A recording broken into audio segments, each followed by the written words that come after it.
Trailblazer Convertible Backpack by Bagstock's design. Now, for this bag, I followed the instructions step by step. I did not make any changes whatsoever. So there are no modifications to this bag. I know if you've seen any of my previous videos, you know that I always make changes.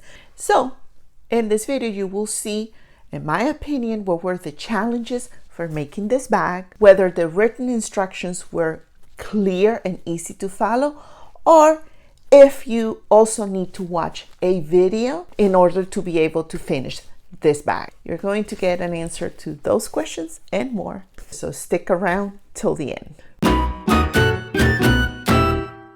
Hi, I'm Ali, and welcome to my little corner here on YouTube, where I bring you sewing tutorials, tips, and pattern reviews so that you and I can create beautiful things together. First, let me say that I've been wanting to make this bag since it first came out. I think it was like 3 or 4 years ago. And I didn't do it because, to be honest, it looked a little bit intimidating. It was big, a lot of pockets, and all of that. And I had other projects to work on, so I put it in the back burner. But I decided it was time to do it. So for the exterior, I used waterproof canvas, which I love because I don't have to interface. So I can, and you can use it for the exterior, the lining, anything. And for the lining, I used quilting cotton. Now, I have to share something with you. I only had a little piece of this fabric for the faux leather, and I really wanted to use it because I really like the color combination, but I didn't have enough, so I had to maneuver the pattern pieces and just make it work. And it actually, I had to modify the handle a little bit, not because of the pattern instructions, but because I didn't have enough fabric. So let me share with you here what I had to do. Pattern says I need 1/2 yard of the contrasting fabric, and I'm using this waterproof canvas for the exterior. And I really like to try this vinyl for the accent. But this is all I have for the vinyl. That's it. It's not even, it's just one single layer. This is all I have. So after moving pieces around, this is what I came up with. I have to take into consideration, sorry, the selvage here. It's kind of thin. I don't want to include that. And so I drew the size of the pieces, the sizes. And here's like my main line, the 12-inch line from here to here, 12.5 because of that. And then I drew another one here. And I think I have enough here. So I have enough for one piece, back, front, the accent pieces on top of the pocket, and the connectors. They can come out from either here or here. I just don't have enough for the handles. So one thing I'm going to say is to make sure you pay very close attention to all the pattern pieces names and the cutting instructions. I missed the pattern instructions and I ended up only having one strap. So I had to cut it in half. I had to go get more fabric at the end and make another strap. And that was truly my mistake, but just pay attention. Now, if I make this bag again, I will definitely either number the pattern pieces or alphabetize them. And then I will go through all the steps in the written pattern. And wherever I see that pattern piece, I will either write the number that I assigned to that pattern or the letter. I think that's easier than to remembering all the long names like back zipper lining panel or front zipper blah blah blah. I mean, it's like 3 or 4 names for one piece, and listen, when you have all these instructions and you have to read all the steps, it's just easy. Pattern A, pattern B, pattern C, in my opinion. That's what I would do differently if I did this again. This bag is hardware heavy. You will need a couple of sliders, 5 D-rings, 4 swivel hooks, 2 magnetic snaps, 6 purse feet. That's completely optional, but if you decide to do it, you need 6 of them. And I highly recommend this, whether you're using faux leather, waterproof canvas, quilting cotton, or a combination of all. Use rivets. You need rivets because this is going to be a very heavy bag and you're going to put things inside this bag, and you just don't want your straps or your handles to come loose, you know, with a wear and tear. For this bag, I used 16 rivets in total, and I used my cam snap table press and the dome rivets. Next, you will need to cut 5 connectors.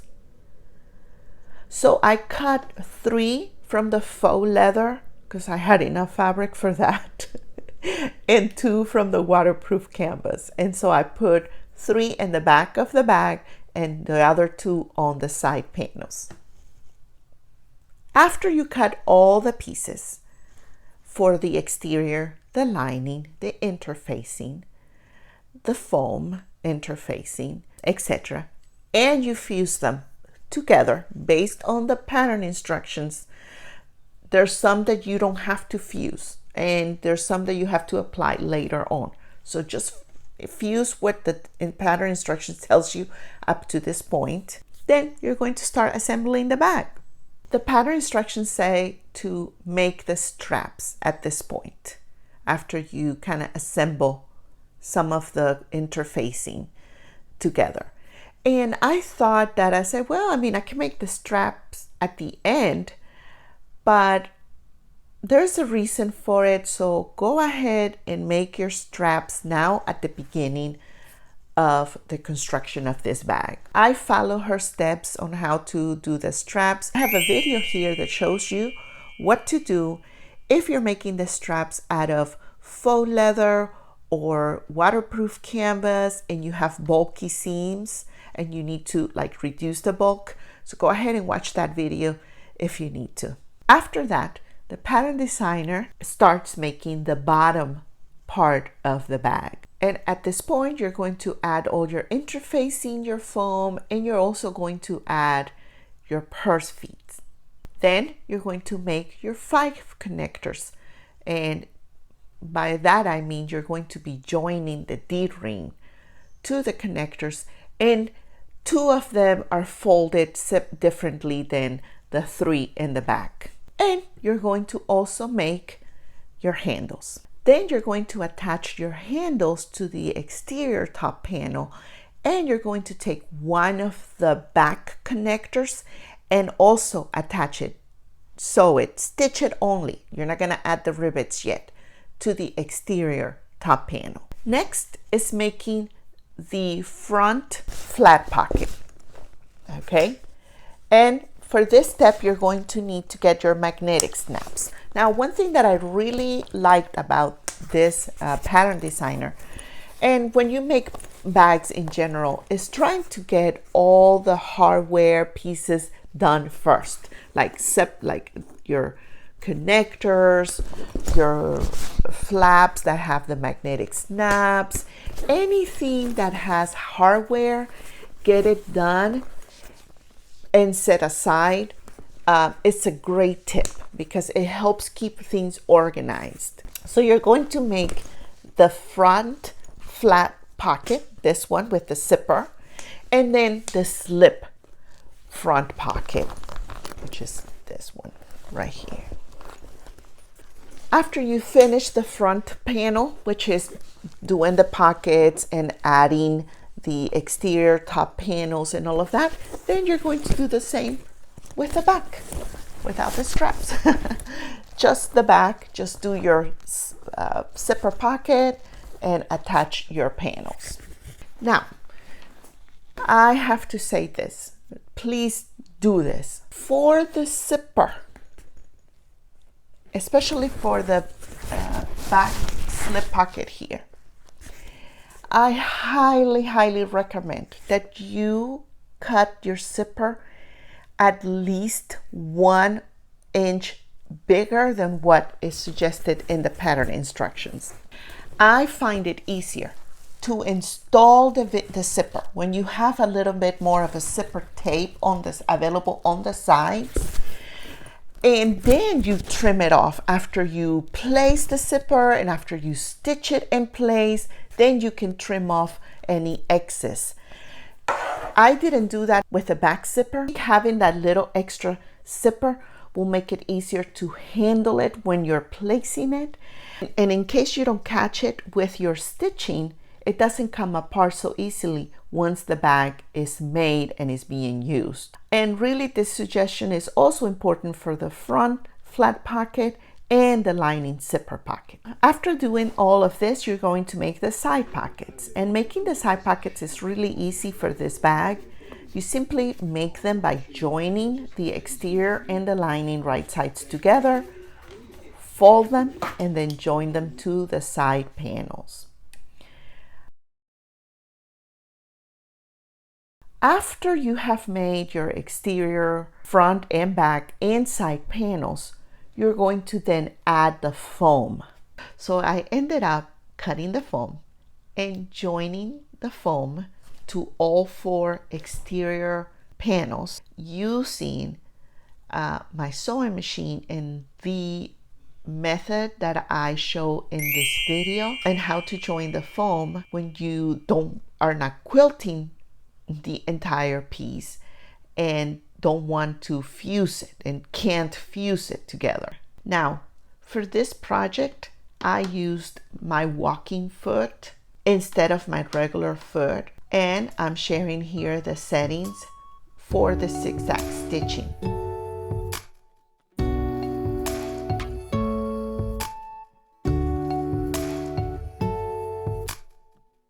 I decided to use a walking foot because of the bulkiness and because of the faux leather, the vinyl.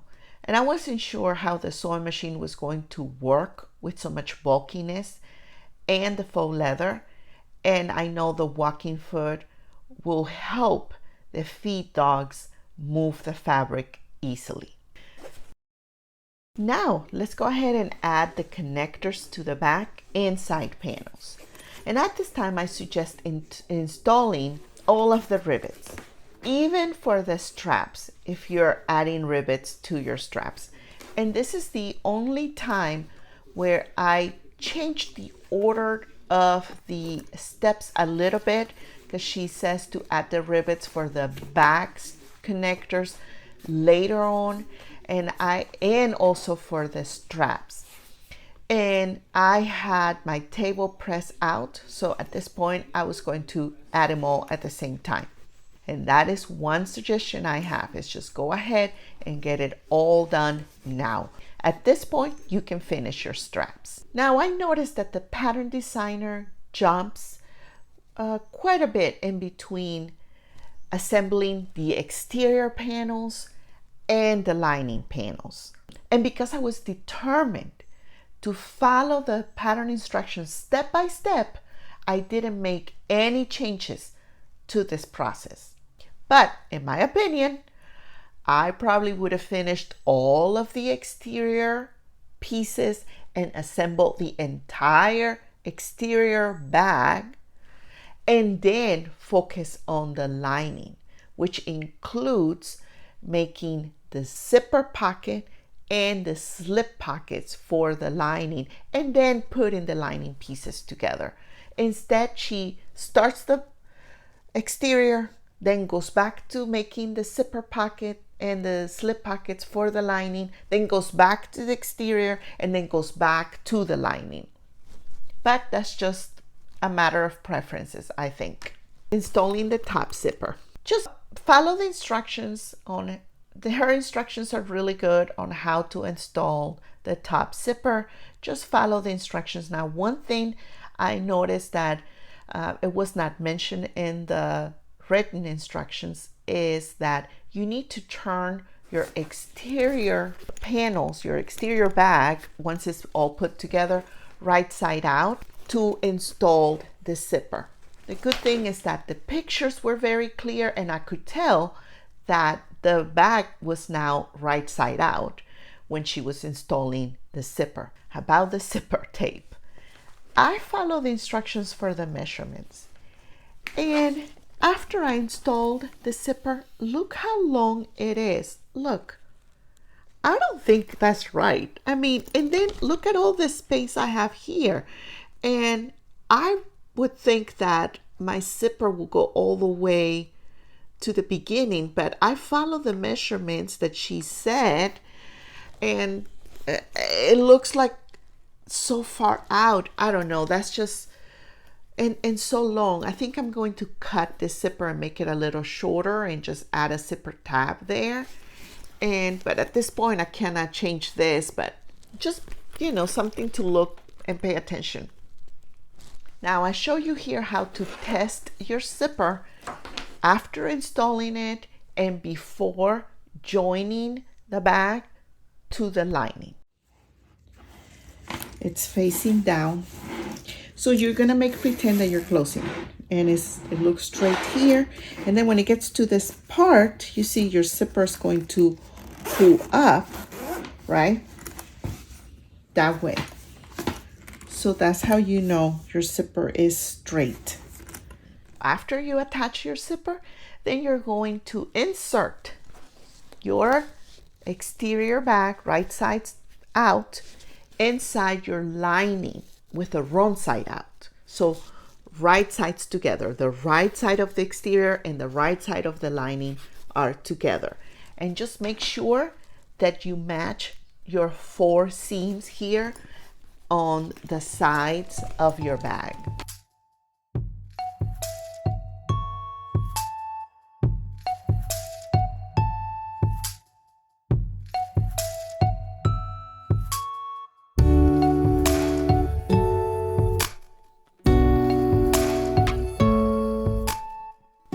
Make sure, very important, make sure that your lining zipper pocket is open.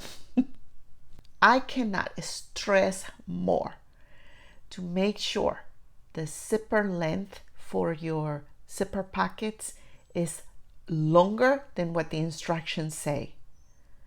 Because once you start birthing the bag, it puts so much stress on your bag that, and on the zipper, and it's so much bulkiness coming through that if you don't have enough zipper length, or you were not able to like stitch the zipper in place very well and top stitch on the ends, it will come off. I guarantee you that, because it happened to me. In fact, my back zipper pocket here came loose during the birthing process of this bag, and I had to add a drop of fabric glue right there on the zipper end, and that worked. But I don't think that is necessary if the zipper is long enough. And then after I make the panel, after you make your zipper pocket, then just trim it and you had enough zipper to stitch over it. Now, let me answer some of your questions. Should you make the Trailblazer Convertible Backpack if you are a beginner bag maker? If you have already made a few bags and you are at the stage that you're like, Ali, I think I'm ready to tackle a big bag, then I would say give this one a try. It's squares, shapes, it's like putting a little puzzle together. There are no curves. The zipper installation is really easy. So I think you will be fine. Now, my only suggestion will be use quilting cotton for all of it. The exterior, the lining, the accents, or waterproof canvas, because the foam will make it very bulky, and you will have to, work the machine carefully, and you will be working your fingers and your arms. I mean, it's bulky, so it's going to require for you to maybe step outside, take a deep breath, come back. But if you are ready and you feel confident enough and you want to move up to a more intermediate level, then I say give it a try. The next question is, were the pattern instructions clear, or do you recommend we watch a video tutorial? And I say the pattern instructions were very clear. I did not watch a video tutorial at all. I have not watched not one, even when I was trying to decide if I wanted to make this bag. And I did that on purpose, because a lot of people, when they're beginning to sew or they're making bags, sometimes they don't want to watch a video. They just want to follow the instructions. And for this pattern maker, she was very clear with her instructions. Just a couple of things that I mentioned. But other than that, I did not watch not one video, and believe me, I do not like to read pattern instructions, and I made myself read this one, and I did it. I was able to finish it. And if you want to learn all the different techniques that I mentioned during this pattern review video, go ahead and check the links. They're down in the description or right here. I hope you enjoy making this bag, and I would love to see your final product. Ciao!